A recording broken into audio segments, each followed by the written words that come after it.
그래서 우리 인성 가운데 가장 소중한 것이 감사입니다. 감사. 그래서 오늘과 돌아오는 주일까지 감사에 대한 말씀을 통해서 여러분, 우리 자녀들이 항상 할머니나 할아버지에 대해서 감사합니다 하면 이뻐요, 불평하는 게 이뻐요? 감사하는 게 이쁘죠. 밥 하나 차려도 할머니 감사합니다, 엄마 감사합니다, 이런 애들은 다 이뻐요. 아, 이걸 반찬이라고 했쇼? 이러면은 열받아요. 열받아. 아내가 밥을 맛있게 해주면 아, 맛있다. 제가 부흥회를 이렇게 갔다 오면, 부흥회를 다니면 정말 대접 잘 받잖아요. 얼마나 좋다는 건 다 먹여주거든. 근데 집에 오면 진짜 먹을 게 없어요. 그냥 대충 해서 먹어요. 그래도 제가 맛있다고 그럽니다. 그러면 제 아내가 이런 얘기를 해요. 아니, 당신은 어떻게 나가서는 밥을 별로 안 먹고 왜 반찬 없는 집에 와서 밥 한 그릇은 다 먹냐고 그런 얘기를 해요. 그러면 솔직히 집에서 먹을 게 밥밖에 없어요. 딴 데는 이것저것 먹다 보니까 배가 불러서 밥은 먹을 게 없어. 그럼 뭐가 맛있어요? 그 밥밖에 먹을 게 없으니까 밥 한 그릇 다 먹는다고. 아, 그래도 고맙고 참 맛있어. 그러면 뭐가 맛있냐고. 김치찌개가 맛있다 그러면 1년 12달이야. 사람은요, 같은 걸 가지고도 이 감사의 표현을 하면 마음이 기쁜 거예요. 근데 아무리 맛있는 걸 차려줘도 불평하면요, 그 다음부터는 반찬 하다가 침 뱉어. 이렇게 하다가 에페이 시커멓고 이런 얘기를 들을 필요가 뭐 있어요. 참 맛있다, 맛있다. 그래서 옛날부터 말 한마디에 이 동네는 빚 만져서 빚 갚는 얘기만 하지만 말 한마디에 인생이 행복해지는 거예요. 사람이 행복을 느끼는 거란 말이에요. 여러분들도 어떤 말이 가장 고귀한 말이냐 하면 저는 감사라는 단어입니다. 감사. 근데 사람들이 감사하는 데 보면 첫 번째가 조건부 감사가 있어요. 그러니까 이 조건부 감사는 남들보다 내가 잘 되거나 또 더 많은 것을 소유했을 때 감사하다고 그래요. 그리고 어떤 사람은 또 때문에 행하는 감사가 있어요. 아, 이번엔 요 일이 잘 됐기 때문에, 또 요것은 우리가 이렇게 내가 바라는 대로 됐기 때문에, 그러니까 그 제한적인 것, 내가 원하던 그거 하나가 된 것 때문에 감사하는 사람이 있어요. 근데 우리 그리스도인들이 하는 감사는 어떤 감사냐면 그러함에도 불구하고 하는 감사예요. 내가 지금 어려움을 만났음에도 불구하고, 내가 지금 몸이 아픔에도 불구하고, 어떤 사건이 일어섰음에도 불구하고, 그럼에도 불구하고 감사하는 것. 역경이 있거나 위기가 있거나 좋은 일이 있거나 슬픈 일이 있거나 상관없이 감사할 수 있는 것이, 그게 그리스도인이에요. 그래서 그리스도인은 원망 없는 삶을 살아야 됩니다. 나는 여러분들이 그런 삶을 살아가시기를 축원합니다. 이게 저 사람이 얼마나 수준 높은 사람이냐라고 물어보면, 어떤 환경에서도 감사할 수 있는 사람이라면 이 사람은 상당히 영적 수준이 높은 거예요. 성경 시편 50편 23절에 보면 감사로 제사를 드리는 자, 이거는 감사함으로 예배를 드리는 자가 하나님을 영화롭게 하나니, 그 행위를, 감사하는 행위를 옳게 하는 자에게는 내가, 하나님이 하나님의 구원을 보여주겠다, 이렇게 말씀하는, 이 구원이라는 말은 건짐받는다는 의미예요. 영혼도 구원받지만 여러분의 경제적인 것도 하나님이 건져주시고 우리의 마음도 건져주시는 거예요. 사람이 우울증에 빠지거나 정신분열이 생기거나 막 증오심이 생기는 게 왜 생기느냐 하면 감사가 없는 데서부터 생기는 거예요. 감사가 있는 곳에는 절대 어려움이 생기질 않아요. 여러분 모두가 감사의 삶을 통해서 영혼육이 구원받는 역사가 있기를 축복합니다. 오늘 본문은 무슨 내용이냐면, 예수님께서 사마리아와 갈릴리 사이를 가게 됐어요. 근데 그 거니시게 될 때 한 마을에 문둥병자들이 살고 있는 마을이 있었습니다. 이 문둥병은 전염병이기 때문에 집단 생활을 한단 말이에요. 따로 분리를 돼서 집단 생활을 합니다. 우리나라에도 문둥이촌이 있었죠. 문둥이촌. 근데 사람 중에 그 병이라는 게 아픔을 알면서 느끼면 처방을 할 수 있어요. 근데 가장 저주받은 병이 뭐냐면 통증을 모르고 앓는 거예요. 근데 이 문둥병은 손마디가 떨어져 나가도, 코가 떨어져 나가도, 귀가 떨어져 나가도 아픔을 모르는 게 문둥병이에요. 그런데 이런 문둥병이 걸리면 구약시대 때는 제사장들이 이 사람 문둥병이다 하면 가족이 다 옮을 수 있고 동네도 옮길 수 있기 때문에 이 사람을 문둥병을 분리를 해서 한 마을에 따로 살게 해요. 근데 여기도 보니까 문둥병자가 10명이 지금 모여 살고 있는 걸 보면 이렇게 다른 동네에서 이렇게 따로 분리돼서 살고 있는 거죠. 제가 이 부평 청천동에 살 때 그 청천동이라는 곳에서 하나 넘어가면 그 안아지라는 곳이 있어요. 안아지. 그 안아지라는 곳에 거기가 바로 문둥이촌이요. 근데 그 문둥이촌은 이미 문둥이로서 병이 다 난 사람들이 모여 사는 것인데 거기를 지나가다 보면 이 코가 없어서 코 구멍만 뚫어진 사람도 있고 손마디가 없는 사람, 다리가 없는 사람, 손가락이 없는 사람, 귀가 없는 사람. 그러니까 사람들이 이렇게 보면 흉측해요. 그러니까 이분들이 자기들끼리 모여서 그곳에 살면서 이제 양계업을, 거긴 주로 양계업을 했거든요. 그러면 저희 어머니가 이따금씩 얘야, 요 너머에 올라가서 달걀 좀 사와라 이래요. 그러면 저는 순종하는 마음으로 가지요. 가면요 진짜 해골 보는 것 같아요. 근데 그런 분들이 모여 산단 말이에요. 이 문둥병이 그렇게 무서운 거예요. 근데 이런 병을 앓고 있던 사람들이 예수님에 대한 소문을 들었다고요. 우리 예수님이 병든 자를 고치고 죽은 자도 살리고 없는 자도 있게 하는 것을 들었단 말이에요. 안진뱅이도 일으키시고.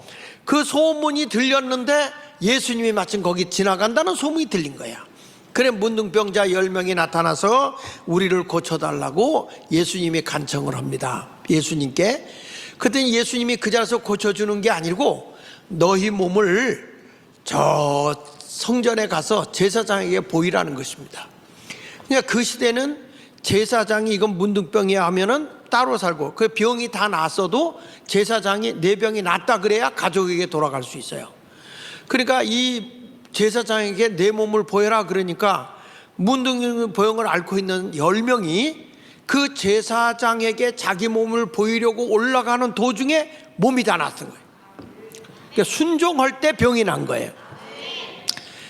야, 얼마나 신이 났겠어요. 가족하고 떨어져 살았고 보고 싶은 가족도 있을 것이고 거기에 보면 처자식도 있을 수 있고 아니면 이웃도 있을 수 있잖아요. 얼마나 보고 싶었겠어요. 그래서 9명이 동시에 달려갔는데 사마리아 사람인 한 사람만 예수님에게 찾아와서 너무너무 나에게 큰 은혜를 주셨습니다. 내 병을 고쳐줬습니다 하고 그 앞에서 엎드려 절하면서 감사를 표현했다고요. 그때 예수님께서 이런 말씀을 한 겁니다. 10이 다 낫지 않았냐? 10명이 다 낫는데 9은 어디 있느냐? 여기서 우리가 깨닫는 것이 오늘도 우리 예수님은 감사하는 사람을 찾고 있다는 거예요. 은혜를 입고 많이 살았어도 우리가 살아가면서 감사를 모르고 살면 안 돼요. 감사하는 자가 돼야 돼. 날마다 감사하면서 한번 이런 생각을 해봤어요. 여러분, 내가 감사의 삶을 살아가는데 이게 우리가 추수감사라는 게 1년 한 해를 감사하는 거거든. 그러니까 매일 감사할 때 내가 1,000원을 감사했다고 생각해 보세요. 그러면 1년이면 36만 5천 원을 감사해야 되는 거야. 내가 감사를 그렇게 표현한다면 그러니까 돈 얘기하니까 갑자기 눈이 땡그래져. 왜?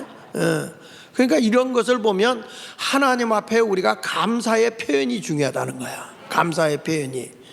우리가 먹고 살고 활동하고 사실은 하나님이 우리에게 거저주는 게 더 많잖아요. 공기도 햇빛도 우리의 그 에너지 모든 것을 생각해 보면 다 감사거리야. 감사거리. 그래서 성경에 오늘 하는 말씀을 통해서 따라합시다. 감사하는 자가 되자. 자, 그러면 우리가 어떤 것에 대해서 감사하냐? 내가 하나님의 은혜를 입은 자라고 하면 감사하는 자가 돼야 되는데 오늘 누가복음 17장 16절에 이렇게 말합니다. 예수의 발 아래 엎드려 감사하니 그는 사마리아 사람이다. 이 당시에 사마리아 사람은 유대인들에게 멸시받는 사람들이에요. 혼혈 민족이라 그래가지고 이 민족을 뭐가지 취급했냐면 개와 돼지 취급을 했어요. 그 당시에는 가장 그 부정된 짐승을 얘기할 때 개, 또는 돼지 이렇게 표현해요. 오죽하면 사마리아 사람들을 유대인들이 뭐라고까지 비하를 했냐면 지옥의 땔감, 지옥에 들어가서 땔감이 될 사람들이다, 이렇게까지 비하를 했어요. 그런데 예수님은 이런 사람을 비하시키지 않냐고 병을 고쳐주셨을 뿐만 아니라 그분 앞에, 예수님 앞에 찾아와서 감사한 사람이 세상에서는 멸시받고 무시당하는 사람이 와서 감사했다는 거예요. 근데 예수님이 이 사람에게 17절에 다시 보면 예수께서 대답하여 이르시되 10사람이 다 깨끗함을 받지 아니하였느냐, 10사람이 다 은혜를 받지 않았느냐, 10사람이 다 병이 고침받지 않았느냐, 그런데 그 9은 어디 있느냐? 은혜를 받고 또 병 고침을 받아서 거저 받았는데도 감사할 줄 모르는 거예요. 하나님께 영광을 돌릴 줄 몰라요. 그러니까 예수님이 그 사람을 찾는 거예요. 9은 어디 갔느냐 하고 찾는 거예요. 이게 뭐냐? 은혜를 잊고 하나님께 감사를 돌리지 않는 자에 대한 섭섭함이에요. 내가 예수 믿고 구원받았으면 어떤 환경에서도 불평하는 사람, 불만하는 사람이 되지 말고요, 감사하는 사람이 되어야 할 줄로 믿습니다. 근데 사람이 감사하지 못하는 이유는 습관이, 감사의 습관이 없어. 사람은 희한해요. 하지 말라는 건 꼭 하고요, 허라는 건 안 한다고. 좋은 일은 하라 해라 그래도 안 하고, 그건 가르쳐줘도 안 해요. 못된 짓은 하지 말아라 하지 마라 그래도 해. 그 참 희한하거든요. 사람들이 그만큼 사람이 악한 거예요. 자, 보세요. 애기들이 동생을 봤어. 엄마가 걔만 사랑하는 것 같아. 엄마가 안 볼 때 눈깔 후비잖아. 동생에 가서 하고 동생을 때리고. 그 보니까 그러더라고. 뭐 이렇게 때리다가 지 엄마가 보면 이렇게 머리 쓰다듬고. 그러니까 지가 잘못한 거 알아요. 알아. 알면서도 그 일을 해. 왜? 네가 내 사랑을 뺏어갔다. 사람이 시샘하는 거거든요. 여러분, 감사는요 생활화가 돼야 돼요. 아무리 힘들고 어려워도 입에서 감사하다는 말이 나와야 되는 겁니다. 전에 제가 그런 얘기 많이 했는데, 닭은 꼭 물 먹고 하늘 보고 감사한다. 물 찍어 먹고 하늘 보고 감사 그래요. 또 뜨고 감사. 소리가 나요. 사사사 이 소리가 나요. 감사. 물 먹고 감사. 그래서 물어봤어. 왜 이렇게 감사하냐? 그런데 다 깨어는 말, 나를 통해서 예수님의 수제자 베드로를 회개시켰다 이거야. 그게 감사하는 거예요. 감사. 야, 닭을 보면요, 이 묵은 닭 있어. 묵은 닭은요, 이 모이를 주잖아. 그러면 이 먹이통에 와서 먹으면서 꼭 이렇게 먹이를 헤쳐요. 이 찍어 먹 그냥 찍어 먹으면 되는데 이렇게 해서 옆으로 먹이를 이렇게 헤쳐놔. 그러다가 누가 옆에 와서 다른 것이 먹으려고 그러면 가서 또 쪼아. 막 쪼아대. 근처도 못 오게 해요. 먹이를 헤쳐놓고. 그리고 옆에도 못 오게 하는, 이게 묵은 닭이야. 교회도 묵은 교인들이 그런 짓을 잘해요. 자꾸 남을 헤쳐놓고 괜히 험담하고 이러거든요. 그런데 햇닭은 그런 짓을 안 해요. 제가 지금도 기억나는 게, 이천에 가서 이천 중앙교회 집회를 하고 있었는데, 그때 집회를 하면서 제가 이 묵은 닭 얘기를 했단 말이야. 그랬더니 목사님, 그러면 묵은 닭을 어떻게 해야 돼요? 이렇게 나한테 물어.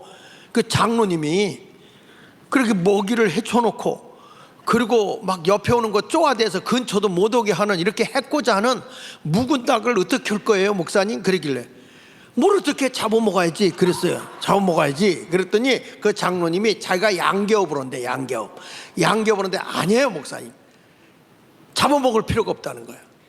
그럼 어떻게 하는데요? 닭에게 물도 안 주고 먹이도 안 주고 열흘을 굶긴대요. 열흘을 굶기면 털이 다 빠진대. 털이 빠지면서 회춘을 한다네.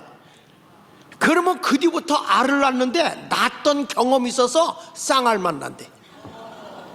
그래서 묵은 닭을 길들이는 방법은 하여튼 세면바닥에다가 딱 가둬놓고 일체 못 먹게 물도 단식을 시키는 거예요. 이재명이처럼. 단식을 시키면 살아나는 거예요. 근데 그 가운데 연약하고 병든 닭은 쓰러져 죽는다는 거예요. 살아나면 쌍알만 낳는다는 거예요. 내가 여기서 깨달았다니까요. 교인들 오래돼가지고 일 안 하는 것들은 가둬놔야 된다 이거. 이거 가둬놓고 열흘 동안 싹 그냥 단식을 시켜야 된다. 그걸 배웠어요. 거기 가니까 다 일러주더라고요. 그리고 요거는 잡아먹어야 돼. 닭 중에 제비닭이 있어. 제비닭. 이 제비닭은요 폼만 잡고 다닙니다. 제비닭은 아주 폼 잡고 털도요 지가 가지런하게 이렇게 다듬어요. 제비닭. 그리고 폼 잡고 꼭꼭꼭꼭꼭꼭꼭 이렇게 털어다녀요. 그러면 암탉들이 미치고 환장을 해요. 이 암탉들이요 그냥 좋고 흥분이 되면 여기 불이 있는 데서 분비물이 나와. 그 암탉이 말이야 그 수탉을 쫓아다니면서 꼭꼭꼭꼭꼭 하면 뒤에서 수탉은 또 폼 잡고 빨리 안 걸어. 꼭꼭꼭꼭꼭꼭꼭꼭꼭 하면서 이렇게 한 발 한 발 이렇게 걸어가요. 그런데 이 제비닭은 절대 겸이를 안 해. 먹이는 많이 먹는데 절대로 다른 암탉하고 겸이해서 알을 낳아가지고 병아리를 생산하지 못해요. 그러니까 이 제비닭은 먹는 거 잘 먹고 폼만 잡고 암탉만 흥분시키고 아무것도 안 해. 이건 어떻게 하냐? 잡아먹어야 돼. 잡아먹어야 돼. 오늘도 교회 와서 예수 믿는다면 내가 예수 믿어요. 예수 마을 깨다니요. 그래서 아무 봉사도 안 하고 꼭꼭꼭 이렇게 하고 폼만 닫고 다니는 교인이 돼서는 안 된다 이거요. 그런 교회는 어떻게 하자고? 근데 뭐 먹잇감이 있어야 잡아먹지 그거는. 그러니까 이런 걸 보면서 우리 예수 믿는 사람들은 항상 내 몸속에서 감사하면서 감사가 습관이 되어서 그 은혜로 모든 것도 봉사해야 되는 거예요. 그러니까 성경 말씀 데살로니가전서 5장 18절에 보면 범사에 뭐 하라 그랬어요? 감사하라. 이것이 그리스도 예수 안에서 너희를 향하신 하나님의 뜻이라는 거예요. 범사에 감사하라는 말은 모든 일에 감사하라 이런 말이야. 환경을 넘어서서 어떠한 일 앞에서도 감사하라. 이것이 하나님의 뜻입니다. 현재 상황이 힘들고 어려움이 온다 할지라도 여러분은 더 큰 하나님의 은혜를 기대하면서 감사하는 자가 되어야 할 줄로 믿습니다. 전에 그 동두천 제일교회 제가 부흥회를 갔을 때인데 그 당시에 그 권중길 목사님이 담임 목사였어요. 근데 거기에 부흥회를 하는데 설교로 들어가려고 이제 하면은 담임 목사 사무실에 이제 나하고 같이 있다 올라가니까 거기 가는데 여자분 한 분이 감사한금 봉투를 100만 원, 그 당시에 100만 원이면 굉장히 컸어요. 지금 권중길 목사님 세상을 뜨셨습니다만은 그분이 이제 앞에 와서 감사한금을 이렇게 드리고 기도를 받고 하는데 그렇게 울어요. 그런데 부흥의 시간마다 새벽, 낮, 저녁마다 계속 감사한금을 100만 원씩을 드리면서 기도를 받고 가. 이틀째 되는 날 또 감사한금을 들고 와서 하니까 이 담임 목사님이 날 들은 거예요. 장 목사, 저분이 누군 줄 알아? 내가 어떻게 알아 그걸? 저분의 남편이 간암 환자야. 간암 환자인데 이제 말기가 와서 온몸이 복수가 차서 이제 며칠 안 남은 것 같아. 근데 지금 전세 살던 걸 빼가지고 월세로 가고 그 돈을 100만 원씩 지금 시간마다 하나님 역사해달라고 감사를 드리는 거야. 그러니 장 목사 살려내야 돼. 아니 감사는 목사님이 받는데 왜 내가 살려내야 돼? 그래도 살려내야 돼. 이번 부흥회 때 하여튼 살려내. 그런 얘기를 하는 거예요. 그래가지고 두 번째 날 새벽에 이렇게 올라가서 보니까 이제 주일 저녁은 첫날은 뭐 잘 모르잖아요. 그 주일날 새벽에 딱 가보니까 둘째 줄에 두 번째 의자 두 번째 줄에 이 남편이 누워 있어요. 이 복수가 차서 앉아 있을 못하고. 근데 얼마나 술을 많이 먹었겠어요. 그래서 이제 제가 설교를 마친 후에 살고 싶냐 이렇게 물어보니까 살고 싶대. 근데 왜 살고 싶으냐? 하나님께 영광이 되는 삶을 살아야 된다. 그러니 지금 당장 할 수 있는 게 뭐냐? 교회 의자 청소를 해라 그랬어. 교회 의자 청소를 해라. 그랬더니 의자 청소할 힘이 없대. 그 제가 뭐라고 하는지 아세요? 그냥 죽어 그러면. 할 일이 없으면 죽는 거지 어떡하는 거냐. 그러니까 부인이 한다고 그래. 그러니까 여자가 참 믿음이 좋아. 한다고 그래요. 그러니까 할게요. 그래. 근데 누워서 움직이질 못하니까 누워서 의자를 닦는 거예요, 옆에를. 그러니까 부인이 다 닦어. 낮에 와서 집회하는데 집회 끝나고 나서 이렇게 보면 그분이 또 의자를 닦아요. 근데 이틀째 되는 날, 그러니까 그 다음 날 보니까 의자 2개를 닦더라고, 이분이. 그러면서 뭐 호흡이 차가지고 못하는 사람이에요. 하여튼 감사하면서 하라고. 당신이 하나님께 마지막 죽는 날까지 영광이 되는 삶을 살아라. 그리고 그 집회를 마치고 내가 왔죠. 근데 그 다음에 또 와서 부흥회를 하라고 해서 그 다음에 갔어. 그 교회를 갔는데 차에서 내리자마자 웬 남자가 나오더니 나를 막 끌어안고 목사님 난 동성애자도 아니거든. 그런데 와서 막 끌어안고 목사님 그래. 그 누구십니까? 그때 절 모르겠냐고. 모르겠다고. 누구냐고 그랬더니 목사님 그때 가나만 자 기억나냐 이거야. 기억난다. 청소하라고 그러지 않았냐. 청소하라고 그랬지. 내가 지금 이 교회를 다 청소하고 있는 그 사람입니다. 죽은 자가 아니라 살았어요. 만약에 내가 청소해라 시켰는데 죽을 몸인데 뭘 청소해. 불평하고 원망했으면 그 인간은 구더기 밥이야. 그렇지 않습니까? 땅속에 들어가서 구더기가 다 파먹는 거 아니겠어요? 그런데 하나님의 은혜를 알고 감사하는 마음으로 했단 말이야. 그랬더니 죽을 자가 살아나는 거예요.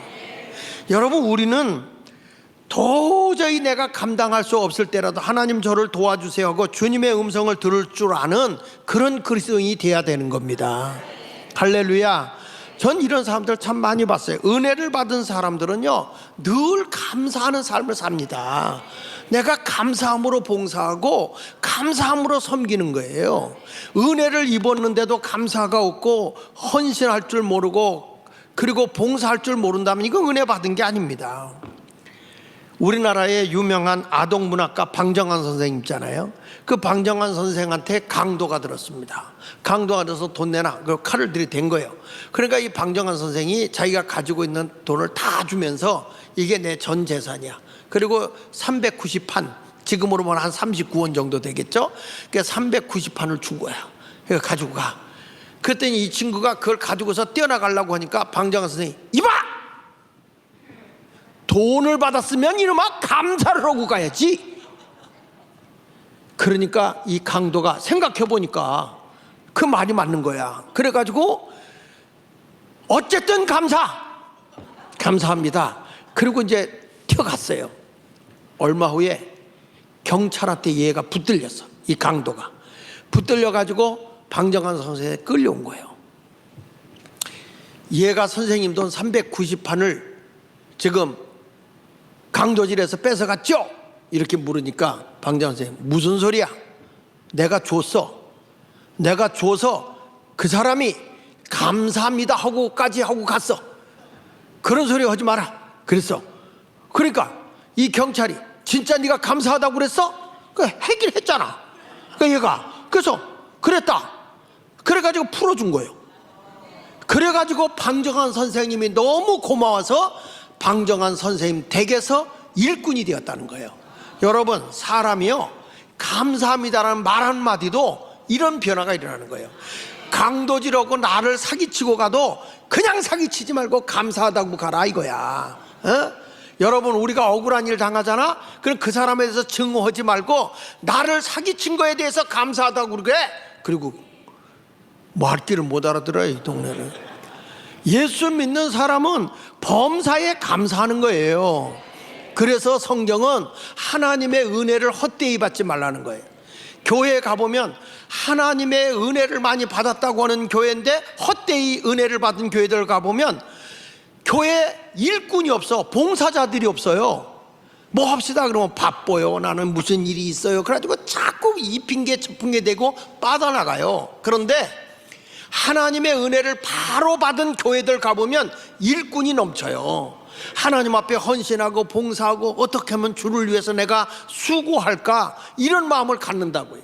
이게 바로 은혜 입은 자의 자세인 줄로 믿습니다. 주일 좀 하시죠. 아멘. 목사님 더 할 일 없어. 이래야 되는데 못해요. 바빠요. 여러분 사도 바울 좀 보세요. 고린도서 15장 10절에 보면 사도 바울이 이런 말합니다. 내가 된 것은 하나님의 은혜로 됐다는 거예요. 내가 예수를 믿고 하나님의 사도가 된 건 내가 잘나서 된 게 아니고 하나님의 은혜로 된 것이다. 그래서 내게 주신 그의 은혜, 사도가 된 그의 은혜가 헛되지 아니하여 내가 모든 사도보다 뭐라고 그랬어요? 더 많이 수고했다는 거예요. 더 많이. 이게요, 다른 은혜를 받은 사람이 그런 거예요. 더 많이 수고했지만 내가 한 것은 아니라는 거예요. 내가 자랑할 것이 없다. 오직 나와 함께 하신 누구라고 그랬어요? 하나님의 은혜다. 바울은요, 내가 나 된 것이 하나님의 은혜라는 거예요. 내가 사도가 된 건 똑똑해서 된 게 아니고 하나님의 은혜로 됐다. 그래서 다른 사도보다 더 많이 일을 했다. 근데 자랑할 것이 없다는 거예요. 하나님의 은혜라는 거예요. 은혜. 교회 그렇습니다. 예수마을교회가 얼마나 실력 있는 교회냐라고 할 때는 봉사자가 넘쳐나야 돼. 예배만 끝나면 누가 붙잡을까봐 그냥 꼬리 잡을까봐 도망가기 바쁜 이런 교회가 되면 은혜를 잘못 받은 거예요. 일꾼이 넘쳐야 돼. 대한민국에 은혜 받은 교인이 많으면 신학생이 넘쳐나야 돼요. 근데 지금 한국에 신학교가 텅텅 비고 있거든. 그 왜 그래요? 하나님의 은혜를 잘못 받고 있는 거예요. 여기 고린도서 6장 3절에 바울이 한 얘기 좀 보세요. 우리가 이 직분이 비방을 받지 않게 하려고, 내가 이 비방을 받지 않게 하려고 무엇에든지 아무에게도 거리끼지 않게 했다. 바울이 하는 얘기 보세요.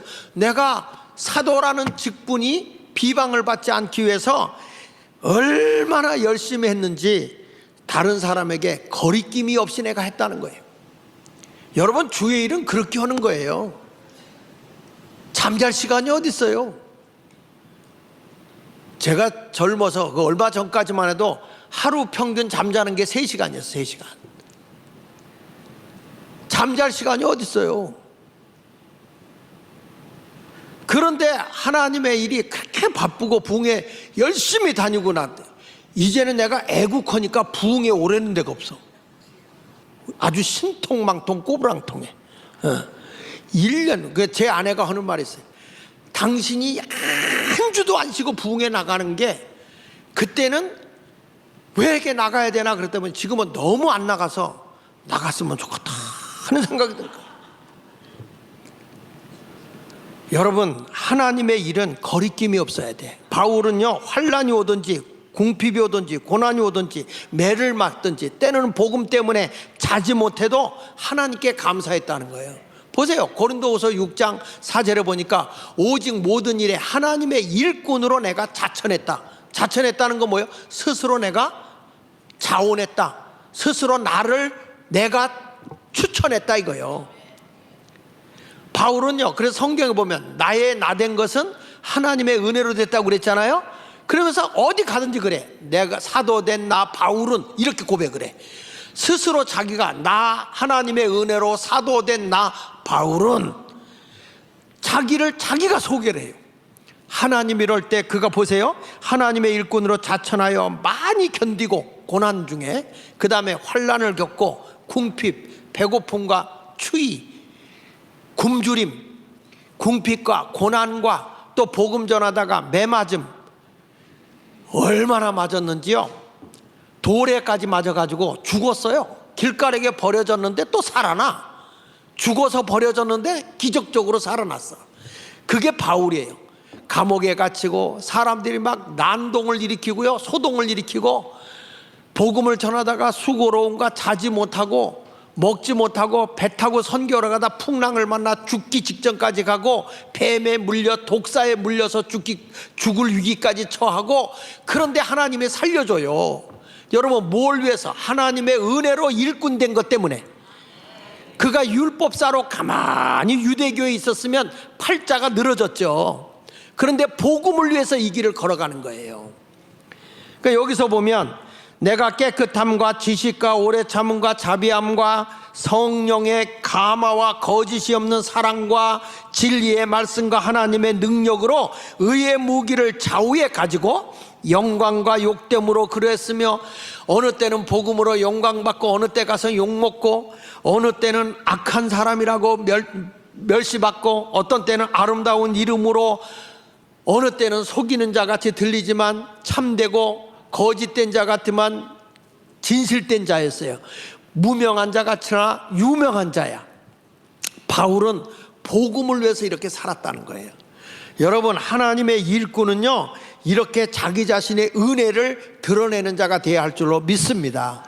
제가 군산에 큰 교회예요. 그 기장측인데 거기 부흥회를 갔어.